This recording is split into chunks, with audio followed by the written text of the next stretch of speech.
صدیق کا لقب تب ملتا ہے آپ کو. آپ کا نام کیا ہے یاد رکھیے, ابو بکر نام نہیں, یہ کنیت ہے.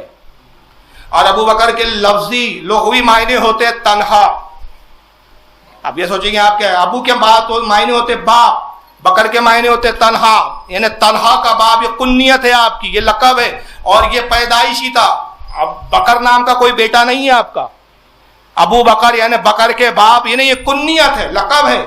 وہ اس لیے کہ آپ ہر قدرت نے نام رکھ کے ہی بتا دیا کہ یہ صحابہ میں تنہائی, فضیلت میں سب سے تنہا, رسول کی الفت میں سب سے تنہا, محبت میں سب سے تنہا, ہر معاملے میں سب سے جدا, سب سے تنہا. تو کنیت ہی ہے ابو بکر. نام ہے آپ کا عبداللہ. کیا نام ہے؟ ذرا غور کریں آپ, نام کون رکھتا ہے؟ باپ. کس زمانے میں نام عبداللہ رکھا گیا؟ ابھی جہالت کا دور ہے, نامی نے بتا دیا یہ مشرک نہیں ہے, یہ عبداللہ ہے, یہ خدا کا بندہ ہے. نام تھا عبداللہ. اور ابو قحافہ یہ بھی ان کی کنیت ہے ان کے باپ کی, ان کا نام ہے عثمان, ان کی کنیت ہے ابو قحافہ, تو اصل نام ہے عبداللہ ابن عثمان. تو ابو بکر تو یہ ان کی کنیت تھی جو انہی کے خاندان میں مشہور ہوئی. اور پھر صدیق لقب کس نے دیا؟ صدیق لقب کہاں سے ملا؟ یہ صحابہ نے نہیں دیا, خود ابو بکر نے اپنے آپ کو صدیق کہنا شروع نہیں کر دیا. کچھ چمچوں کی جماعت نہیں تھی جو صدیق صدیق کہہ رہی تھی. آئیے اس کے لیے ایک پس منظر بتاؤ, اس کا وجہ تسمیہ بتاؤ کہ کیسے نام آپ کا صدیق پڑا. اور صدیق کے معنی ہوتے سب سے زیادہ سچ بولنے والا, سب سے بڑا سچا, جس کی ہر بات صداقت پر مبنی ہو. سرکار صلی اللہ علیہ وسلم کو معراج ہوئی, اعلان نبوت کے بعد معراج ہوتی ہے, ہو گئی. سرکار نے کہا میں گیا معراج پہ, فرشتوں سے بھی ملا, انبیاء سے بھی ملا, جنت بھی میں نے دیکھ لی, دوزخ بھی میں نے دیکھ لی, حور و غلما بھی میں نے دیکھ لیے, جنت کی نعمتوں سے بھی سرفراز ہوا. صدیاں گزر گئی, جو پورے سیر کا عالم ہے اس کو اگر تقسیم کیا جائے. امام غزالی نے, یہ پرفیکٹ نہیں ہے پھر کہہ دوں, امام غزالی ایک دن موڈ میں بیٹھے تھے, کا ذرا انداز لگائیں 500 سال آسمان کے سفر, وہ 500 سال کی راہ, وہ 500 سال کی راہ, وہ 500 سال کی راہ, جنت اتنی بڑی, دروازے اتنے بڑے, یہ حدیث میں یہ آیا, یہ حدیث میں آیا. بڑا نکالا. انہوں نے کہا کہ حضور کی پوری معراج کا عرصہ کتنا ہوتا ہے. ایک اندازہ, ایک تخمینہ, پرفیکٹ ہو ہی نہیں سکتا. جو نکالا انہوں نے کہا 7 لاکھ سال. 7 لاکھ سال چاہیے یہ پوری معراج کے سفر میں. لیکن دنیا میں صرف کتنا عرصہ گزر رہا ہے, یہ گئے اور یہ آئے. وجہ وہی ہے, روح گئی کائنات مردہ, روح لوٹی کائنات زندہ ہو گئی. اب آقا بتا رہے ہیں ابو جہل کھڑا ہے, ہنس رہا ہے, مذاق اڑا رہا ہے. آج بھی کچھ لوگ ہیں, کوئی انجینئر بن کر آیا ہے, کوئی ڈاکٹر بن کے آ رہا ہے. ہم کہتے دیکھیں بزرگان دین یہ کرتے, مذاق اڑاتے بریلوی بابے تو تمہارے بابے تو بڑے بابے. جناب بابے تو بالکل بابے ہیں, بابے کرامت بھی دکھاتے ہیں, انبیاء معجزے بھی دکھاتے ہیں. یہ بولی ابو جہل کی ہے, تیری بولی سے سمجھ میں آ گیا تو کون ہے. جو معجزوں کا انکار کرے وہ ابو جہل ہوتا ہے, جو کرامتوں کا منکر ہو وہ ابو جہل ہوتا ہے. تو آج بڑے ماڈرن ابو جہل چل پھر رہے ہیں, لیبل انجینئر لگا ہوا ہے. اب یہ ابو جہل تھا اس دور کا, اب یہ آج کے ابو جہل ہے. وہ ہنس رہا ہے, انکار کر رہا ہے, مسکرا کے کہتا محمد اب تک کیا یہ کم تھا کہ تم نے کہا ایک خدا ہے. ہم تو اسی کو ہضم نہیں کر پا رہے تھے.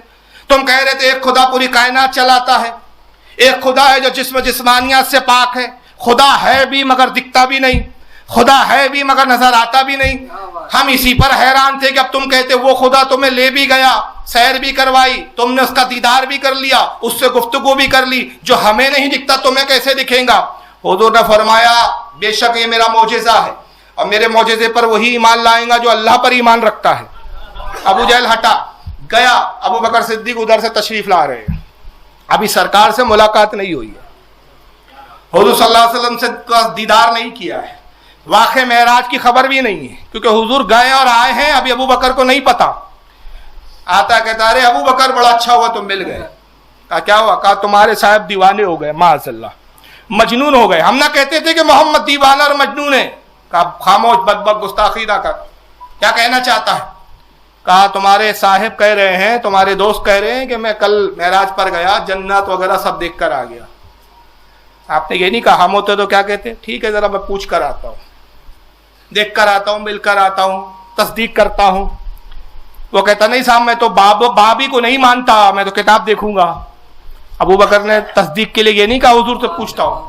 بے ساختہ کہتے کیا کہا محمد صلی اللہ علیہ وسلم نے, معراج پر گئے, ارے بدبخت تو اتنی سی بات پر چونک رہا ہے, حضور نے تو اس سے بڑھ کر یہ کہا کہ ایک خدا ہے جو کائنات کا مالک ہے, ہم نے خدا کو دیکھا نہیں, محمد کے کہنے پر مان لیا. تو حضور کہتے ہیں معراج پر گئے, یہ اس سے چھوٹی بات ہے, میں تصدیق کرتا ہوں کہ بے شک میرے محمد نے سچ کہا, بے شک سچ کہا. وہ سچ کہنے والے ہیں, حق کہنے والے ہیں, ان سے بڑھ کر کسی کی سچی بات ہو ہی نہیں سکتی. بس یہ جواب دیا, ابو جہل کا منہ لٹک گیا. اس نے دیکھ لیا کہ صاحب ابو بکر سے میں نہیں جیت سکتا. یہاں سے ایک ذہن ملا کہ وہابی وہی بنتے ہیں, بدعقیدہ وہی بنتے ہیں کہ جو بے علم ہونے کے باوجود دلائلوں کے چکر میں پڑتے ہیں, اور خوش عقیدہ وہی بچ جاتے ہیں. اب تجھے سمجھانے کی ضرورت نہیں, ہم تیری بات نہیں سنیں گے, ہم اپنے بزرگوں کو بے دلیل مانتے ہیں, ہمیں کتابوں کی ضرورت نہیں ہے, ہمارے بزرگوں نے کہا ان پر ہمارا اعتماد ہے. جو اعتماد کرتے ہیں وہ بچ جاتے ہیں, اور جو ان چکروں میں پڑتے ہیں وہ گمراہ ہو جاتے ہیں.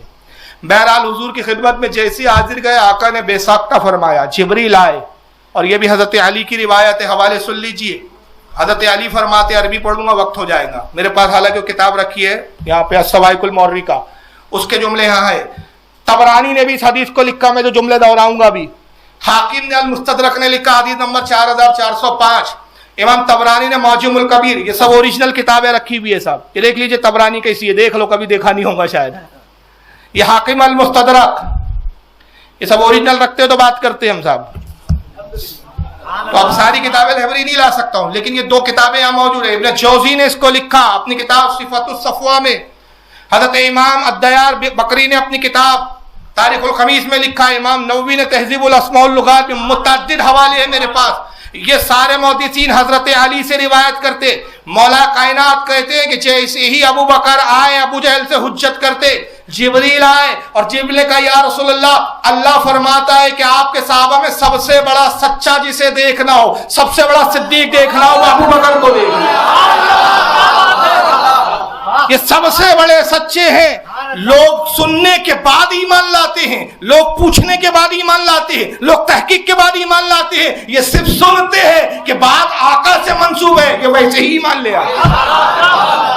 اور اس کے بعد آقا کہتے ہیں لوگوں میرے ابو بکر کی فضیلت, یہ علی کے الفاظ ہے کہ صدیق یہ لفظ ہم صحابہ نے نہیں دیا, یہ رسول کی زبان سے نہیں نکلا, بلکہ سب سے پہلے اللہ تعالیٰ نے جبریل کے ذریعے آسمان سے صدیق کا لقب نازل کیا, اور حضور نے اپنی نبوت کی زبان سے ہمیں بتایا. یہ ہے ابو بکر صدیق کی فضیلت, یہ ہے صدیقیت کا مرتبہ. مرتبہ صدیق کیا پوچھتے ہو سید, ہر چیز کے جامع ہے نبوت کے سوا.